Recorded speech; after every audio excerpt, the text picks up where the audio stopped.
When you're in a changing world, change is hard. It's difficult to be in it and to be okay. So the best way for you to survive and be happy and be able to change with everything that's happening is to be flexible and to find some acceptance in what's happening so that you don't have to suffer it. It's like that movie Inception, and it's about it's like you plant, well, in that case they were planting like dreams and ideas and stuff.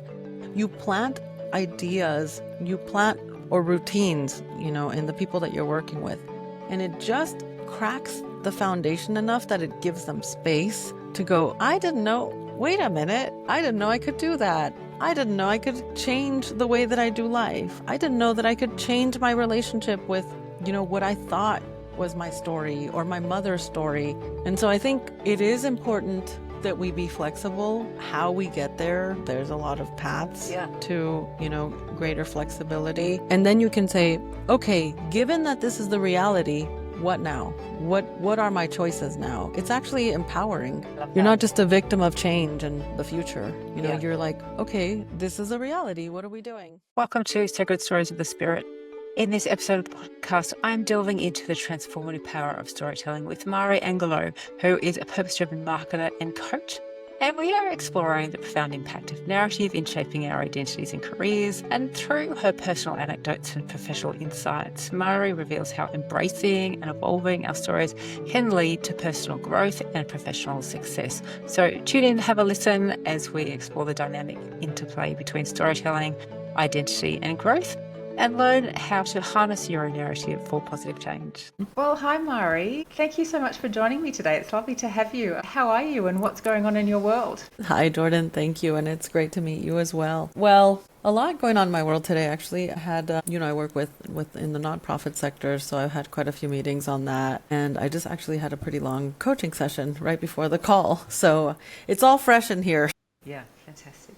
So your career is a really interesting one. Tell me about your journey from philosophy student to purpose-driven marketer. Well, I was thinking about this in the context of story, because I was thinking what story was I telling myself that I went to philosophy school, right? So I think I started philosophy because I wanted to be respected. I wanted to be a smart girl. That's how I wanted to shine. And I was a Mexican American immigrant, so I wanted to be respected for my brain.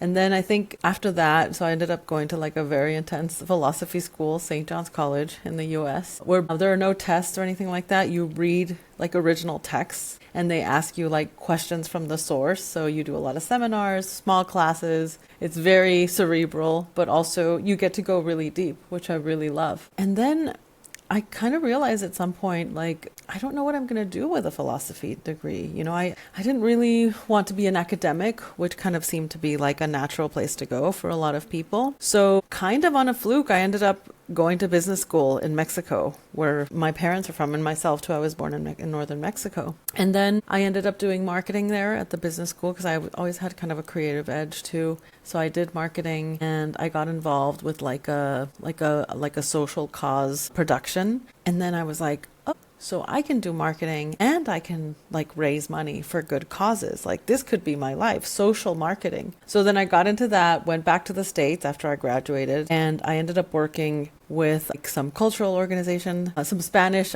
arts organizations and symphonies. And that's what I was doing. I was working with NGOs, essentially performing arts NGOs. And then after doing that for a few years, because I started my career kind of young, I guess, and things happened really quickly. And then next thing I know, I was in a position to be a consultant and to start helping people kind of with their own path and everything. When you work in an NGO, I think anybody who's worked in an NGO knows that you kind of have to be a jack of all trades. So you have to learn how to fundraise. You need to be the fundraiser, the janitor, the web person. So then that actually gave me a lot of structure for getting into coaching. And here we are now. Yeah, it's really interesting. So have you felt this process of old stories unraveling and new stories emerging? And how have you been comfortable with it, or has there been a process by where you've had to get more comfortable with this personal evolution and how story is not something that's static, it's constantly shifting and changing?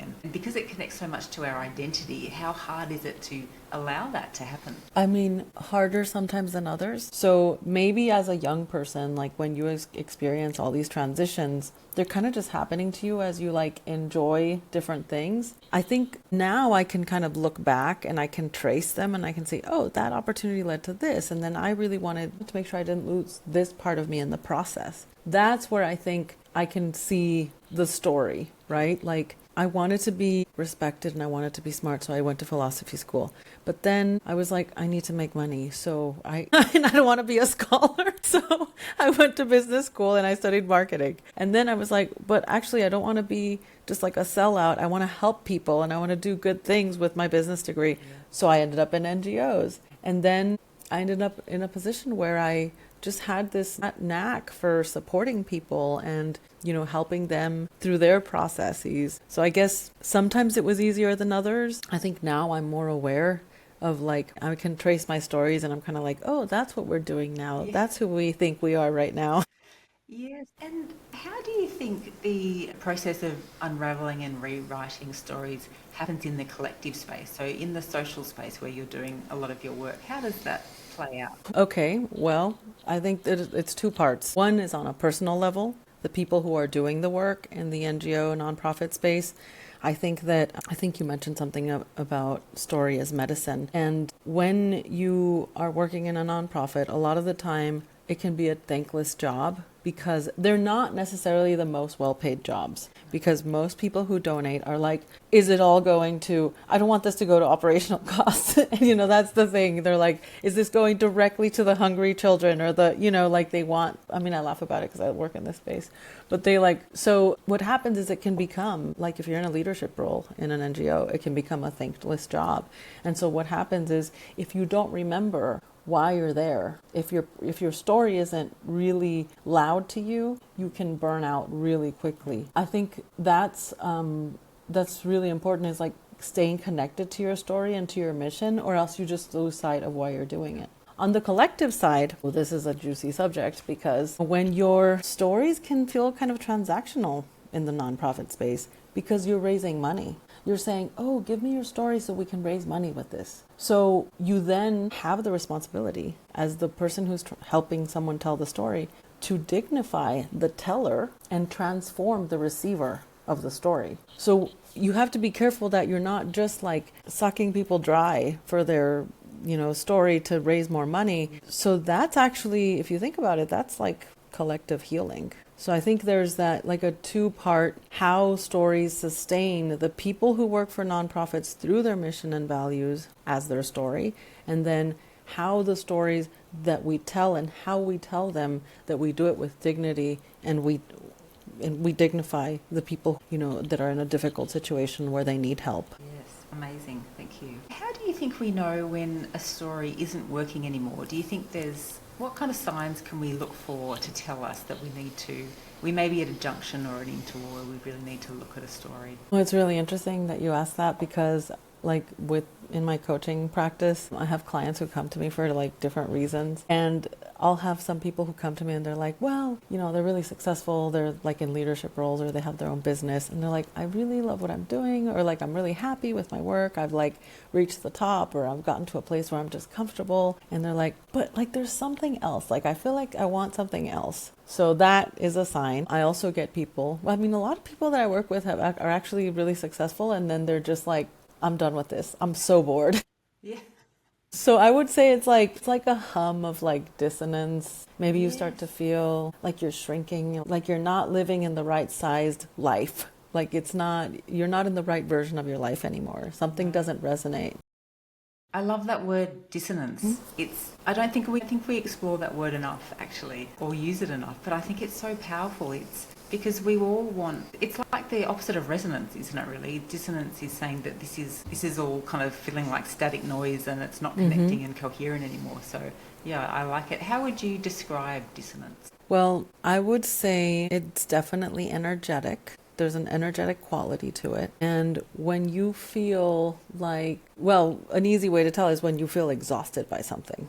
or bored. It just like sucks your life away to work to work on something. That's a pretty good indicator. Yeah, I love You just that. don't have the energy. To me, dissonance comes up as a lack of energy, or like whenever you think about doing that thing, you're just like, oh no, I don't want to do that again. That's a pretty easy way to It's so tell. interesting because it's physical, isn't it? It's a physical response. 100%.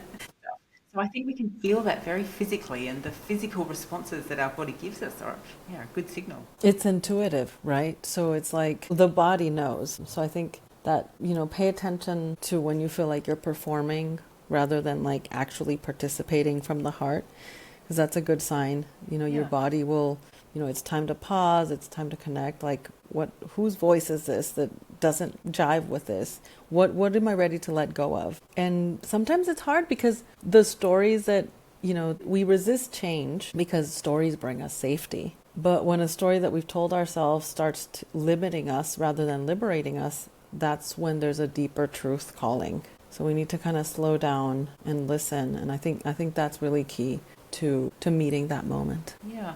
With the people that you coach, and I think we're talking about executive coaching, high performance coaching. How hard do you think high performers find it to look inwards and look at the physical signs that are coming up to tell them the things that they may not be kind of completely aware of? Yeah, it's funny because I know some of them will listen to this. They know we're doing the work together, but it's all over the place because some people, like some of the people who come to me, they're very spiritual already. Like, it's not like something new to them. They have the mind, body, soul connection, and they might already meditate and all of that. But some people who come to me, they're like, I can't meditate. Like, I need to be learning something, or, they're like very type A, like I need to learn as I'm sleeping kind of people. And what I find with the latter, this is kind of the easy way to respond with the latter group, where they're not as connected to their body, is they might have a harder time feeling the yes, like, yes, I want to do that. They might be more indecisive, or they might even land in like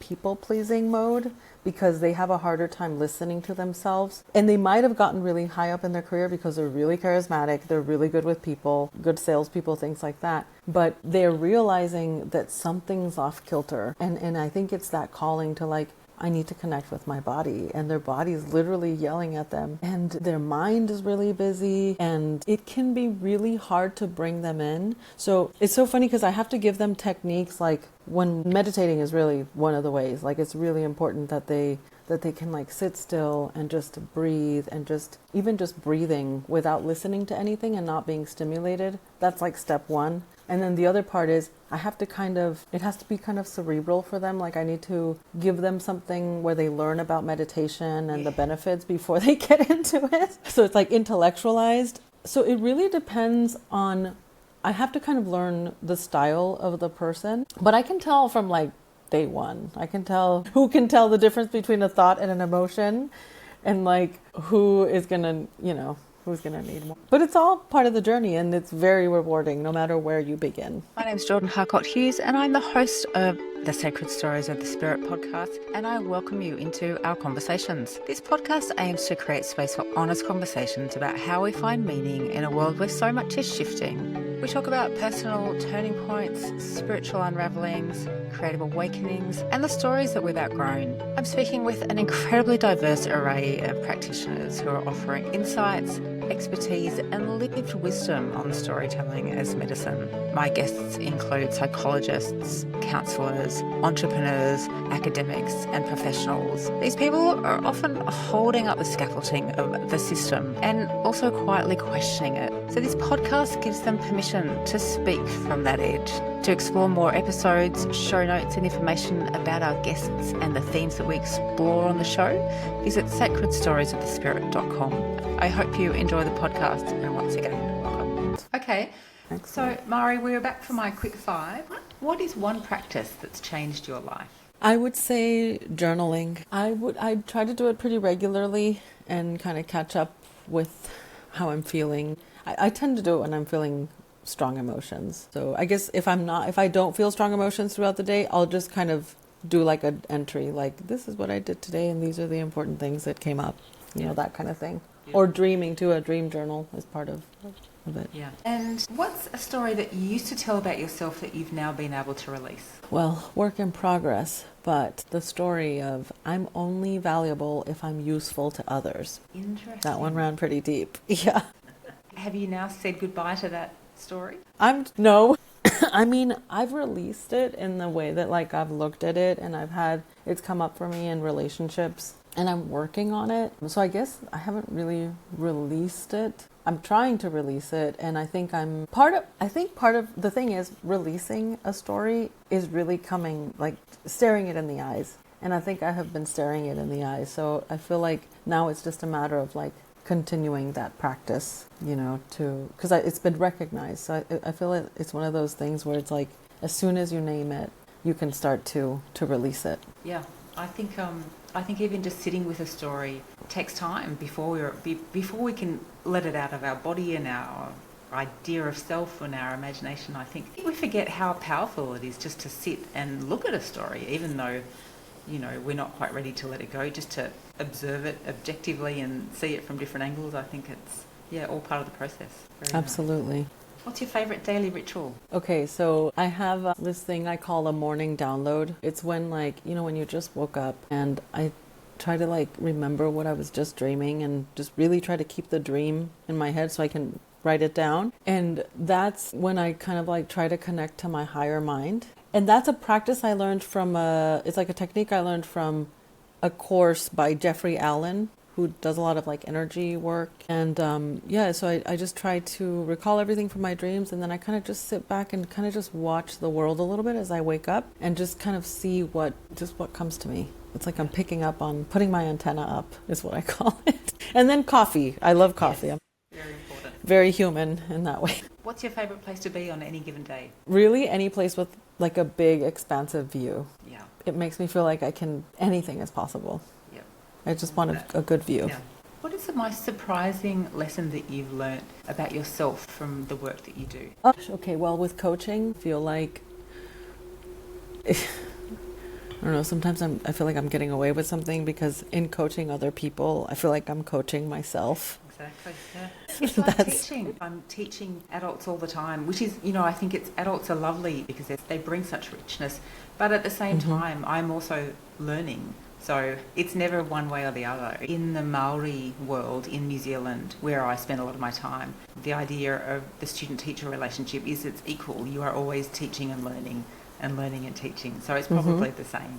I do creative coaching and it's the same as well. It's always that reciprocal relationship, which I think is perfect. No, I'm very familiar with that. I mentioned I went to a philosophy school. It was the same premise, that even the instructors, they were called, or the professors were called by their last name. We were all called by our last name. So it kind of leveled the playing field, and it was all discussion. So I'm very familiar with that. Yeah. It's a lovely way to learn and share. Yeah, beautiful. Thank you. So, Mari, tell me about your current path in Jungian coaching. How does shadow work, personal myth, and intuitive wayfinding come into play? That's quite a question. So I think for me in general, Jungian coaching has been a return to my philosophical roots. Yeah. Because I've been in the business marketing, even though it's purpose work, it's still very structured. So it's been really nice for me to come back and kind of go, yes, this is where I want to come from as a coach. And I think it just, for me, it kind of helps us. It's helped me to look at all those stories that are kind of happening beneath the surface for all of us. How we're shaped by our family, by our culture, by trauma even. And so shadow work kind of invites us to reclaim those disowned parts and, to take them and make them part of our story, not make them the story that defines us. I think that's a really big part of it. So it's you get to flip the script and you get to be empowered by who you are instead of being ashamed of your story. It's no, I am human. This is what I came here to do. It's like soul curriculum. I got that from I've worked a lot with authors and publishers, and I got that from an author, Carrie Ishii, that she has a whole story of her own, but she used to say she went through some really hard things. She wrote a book about transcending her trauma. She had a relationship with her therapist actually, is actually kind of a famous story. But when I spoke with her, because I was doing her marketing for her book, she said, this is just part of my soul curriculum. For whatever reason, my soul chose this. Like, she has this idea that when we come here, we select like the curriculum that we want for our soul.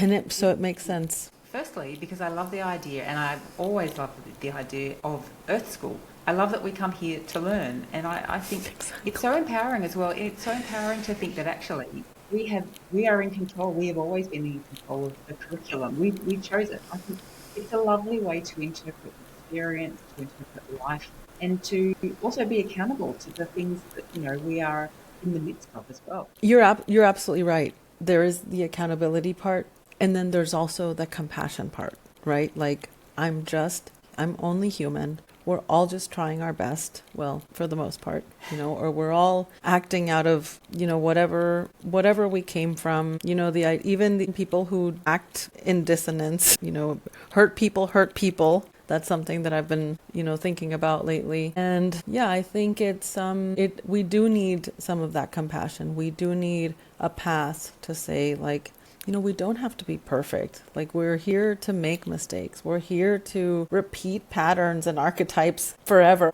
Yeah. And I feel strangely comfortable with that. Yeah. And so I think going back to Carl Jung and I think it made a lot of sense for me to put it all together. So what I do with my clients now is I actually will pick out cards for them, when we're in session. And it's great because I get to connect with imagery, and imagery brings out so many things in us. It's like a mirror. Yeah. So I love to have those tools too. And I'm early on in my Jungian coaching journey. I think it's going to be a deep journey, but I'm already feeling like the path just started to illuminate. I actually went, you were really talking about sacred stories in the last episode that I listened to. And I was thinking what happened with my archetype cards, which were actually gifted to me by one of my coachees. I was thinking about doing the certification, and I went and I met with a coachee in person, because I usually do them online, and she's in New Mexico.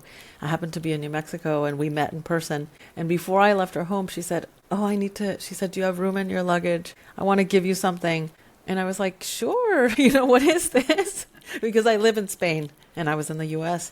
And she pulls out this box of the wild archetype cards. And I was like, yes, thank you. She confirmed so much for me, because I'd been thinking about it. And, I know, of course, Carl Jung was one of the original, he called it the archetypes, right? He gave us the language for that. So for me, it was just those sacred moments, the sacred story of me getting the Carl Jung box. And I've been having dreams about it. It's beautiful. I'm here. Yeah, I definitely didn't get here by accident.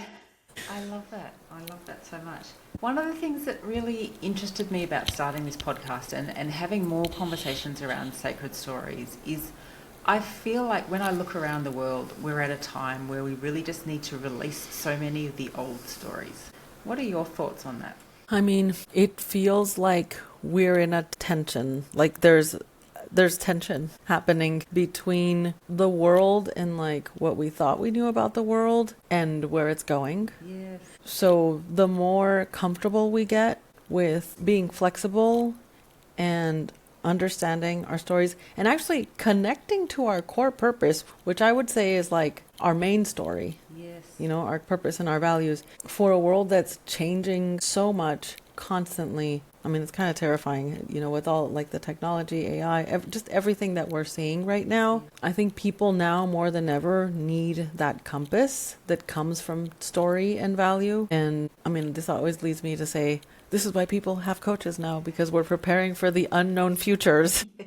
We need those cheerleaders on our side. But I think that coaches, what they do is they remind us of our story. Yes. They're a constant reminder of why we're here and why we're doing what we're doing. Yeah. So it makes a lot of sense. Yeah. I love that the way that you phrase it in terms of having flexibility, because it seems like the absolute right time to build our muscles in being flexible. Do you think people have an understanding of how flexible stories can be, or do you think we've still got this idea that my story is my story and that's it? I think that it needs to be taught a little bit Well, the great thing about flexibility is that you can't force it on people. So it's like a conundrum, right?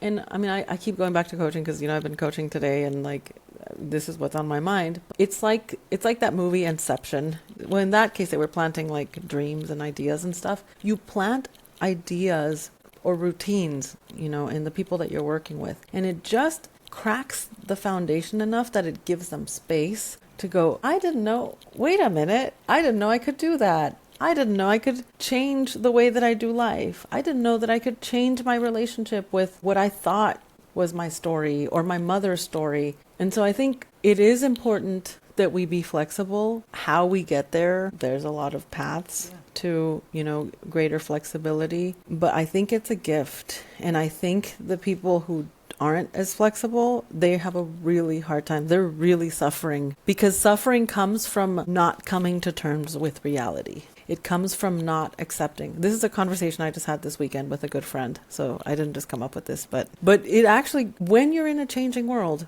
change is hard. It's difficult to be in it and to be okay. So the best way for you to survive and be happy and be able to change with everything that's happening is to be flexible and to find some acceptance in what's happening so that you don't have to suffer it. And then you can say, okay, given that this is the reality, what now? What are my choices now? It's actually empowering.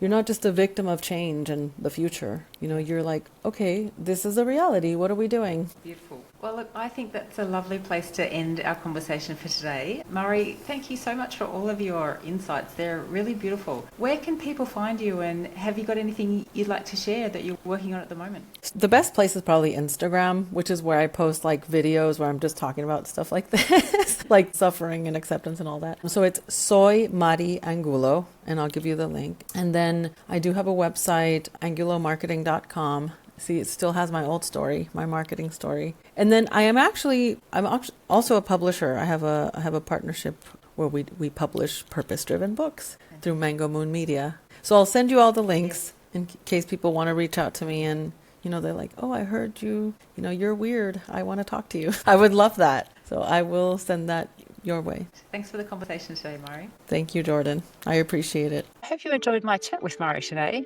Join me next time as I delve into a heartfelt conversation with Dawn Robin, who is the founder of the Rosemary Farm Sanctuary. We'll talk about Dawn's transformative journey from a bustling career in New York City to creating a sanctuary for horses in need. We're exploring the evolving dynamics of human-animal relationships, and Dawn shares some of her insights on empathy, communication, and some other profound lessons that we can learn from being with horses. So I hope you'll tune in for a dialogue on compassion, change, and the power of listening. See you there.